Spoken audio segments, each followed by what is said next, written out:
Sahabat dan saudaraku, mari menggunakan waktu mempelajari firman Tuhan hari ini. Hari Jumat tanggal 24 Januari, ini bagian pendalaman untuk pelajaran Allah pengasih dan penyayang.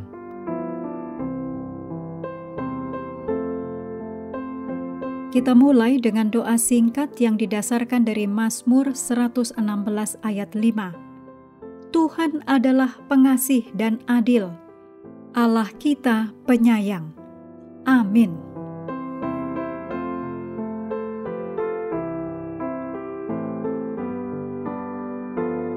Bacalah tulisan Ellen G. White dalam judul Ucapan Berbahagia dalam buku Khotbah di atas Bukit, halaman 15-54.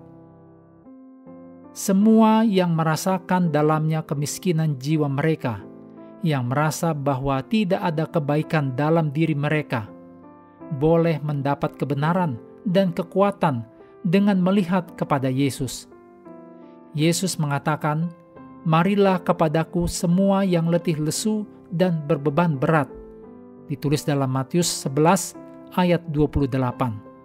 Yesus menawarkan kepadamu supaya menukarkan kemiskinanmu dengan kekayaan kasih karunia-Nya. Kita tidak layak untuk kasih Allah, tetapi Kristus, jaminan kita, adalah layak dan mampu menyelamatkan semua orang yang datang kepadanya.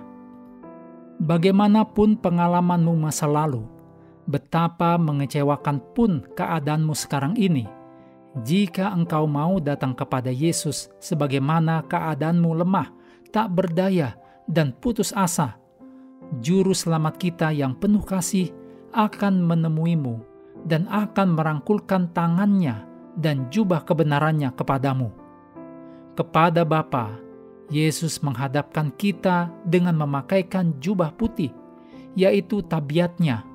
Untuk kepentingan kita, Yesus memohon ke hadapan Allah, "Aku telah mengambil alih tempat orang berdosa. Janganlah hendaknya anak yang tidak patuh ini engkau pandang, tetapi biarlah aku." Tak kala iblis dengan teriakan keras menuntut jiwa kita, mempersalahkan kita karena dosa, dan mengklaim kita sebagai mangsanya, darah Kristus membela kita dengan kuasa yang lebih besar. Demikian tulisan Ellen G. White dalam buku Khotbah di atas Bukit, halaman 18.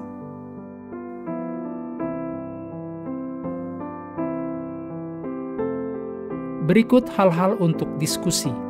Yang pertama, lihatlah apakah yang dikatakan dalam kutipan Roh Nubuat tentang bagaimana kita dipersembahkan kepada Bapa oleh jasa Yesus. Kepada Bapa, Yesus menghadapkan kita dengan memakaikan jubah putih, yaitu tabiatnya. Betapapun putus asanya kita karena kesalahan dan kekurangan kita, atau seberapa sering kita tidak mencerminkan kepada orang lain jenis kasih yang Allah curahkan kepada kita, diskusikan bahwa kita harus selalu kembali pada kabar indah bahwa kita diterima oleh Bapa karena Yesus menghadapkan kita dengan memakaikan jubah putih, yaitu tabiatnya.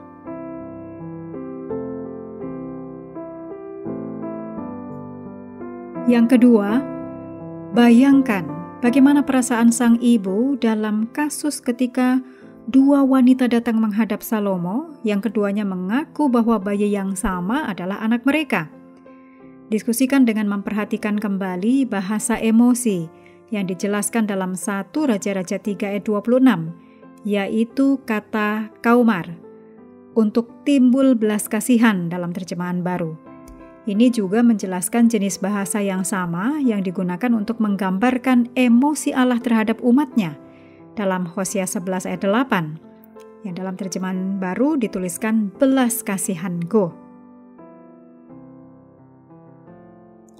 Yang ketiga, dalam keseluruhan Injil, kita telah melihat bahwa Yesus sering tergerak oleh kebutuhan manusia. Dan apa yang Yesus lakukan?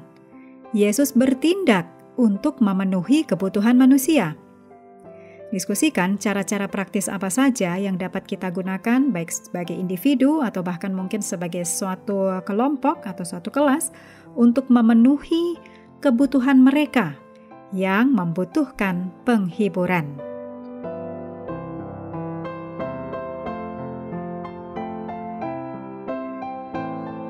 Mengakhiri pelajaran hari ini, mari kembali ke ayat inti Yesaya 49 ayat 15. Dapatkah seorang perempuan melupakan bayinya sehingga ia tidak menyayangi anak dari kandungannya? Sekalipun dia melupakannya, aku tidak akan melupakan engkau. Sahabat juga perlu melengkapi waktu untuk bersekutu dengan Tuhan setiap hari. Dengan bacaan Alkitab sedunia, percayalah kepada nabi-nabinya yang melanjutkan dari Filipi pasal 4. Tuhan memberkati kita semua.